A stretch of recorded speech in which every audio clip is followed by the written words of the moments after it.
Aleluias. Graças a Deus.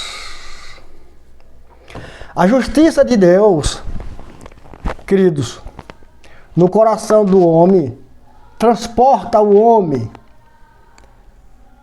de um nível de baixo para o nível de cima. E uma vez que você chega no nível de cima, você vai perceber que a paz de Cristo toma conta do teu ser. Os teus caminhos torna planos. Mesmo sendo estreito, é plano.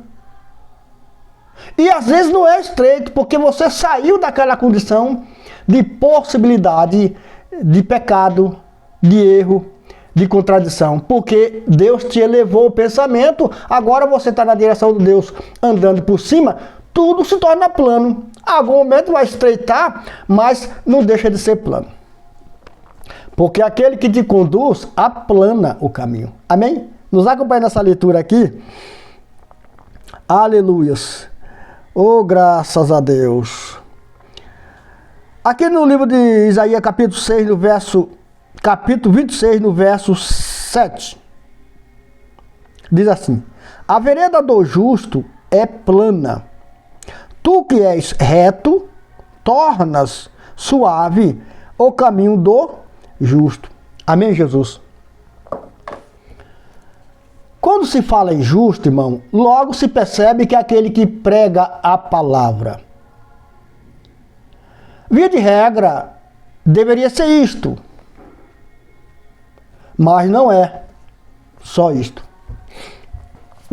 Não há justiça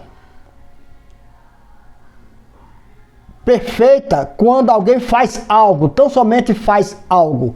Não quer dizer que aquilo é justo, que chegou o ápice da justiça. Porque o ápice da justiça é fazer a justiça da forma justa. E qual é a forma justa quando se faz justiça? É que ela seja perfeita.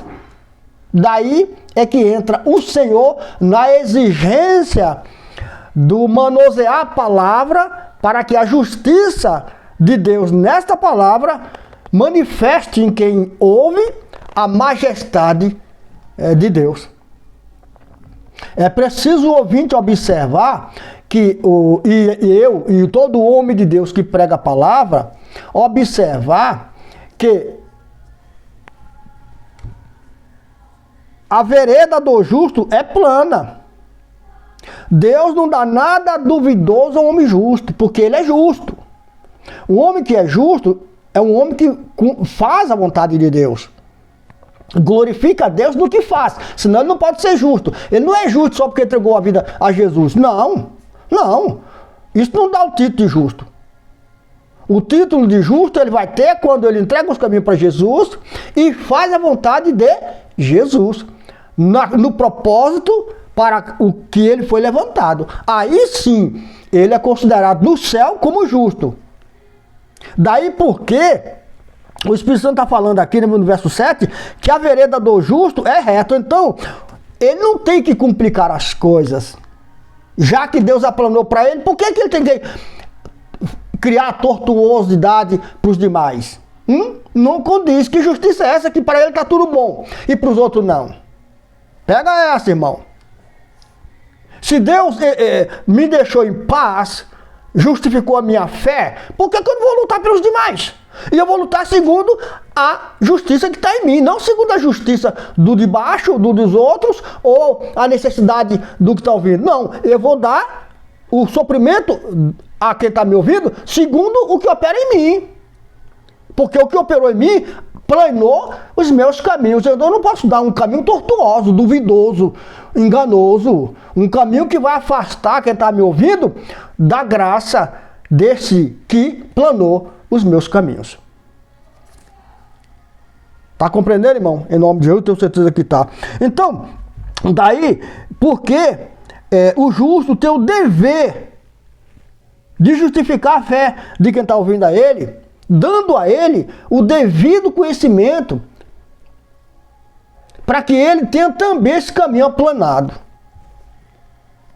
Para que ele também tenha a ajuda de Jesus. Irmão, só é possível Deus honrar quem está ouvindo através do pastor, quando o pastor for justo.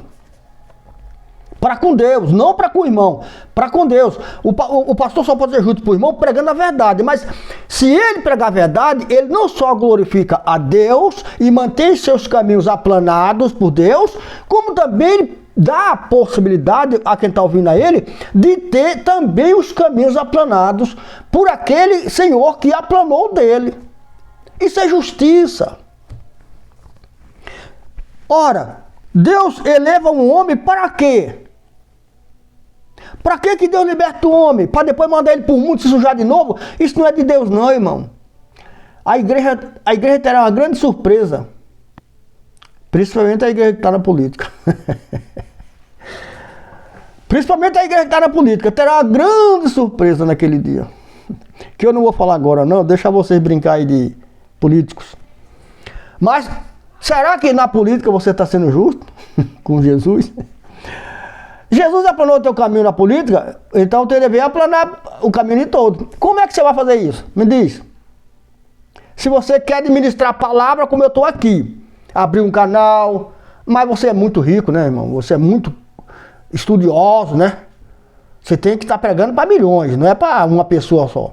Sim, porque o meu canal aqui é tão pouco que ouve, que eu nesse momento nem sei quem está ouvindo. Talvez não tenha ninguém ouvindo.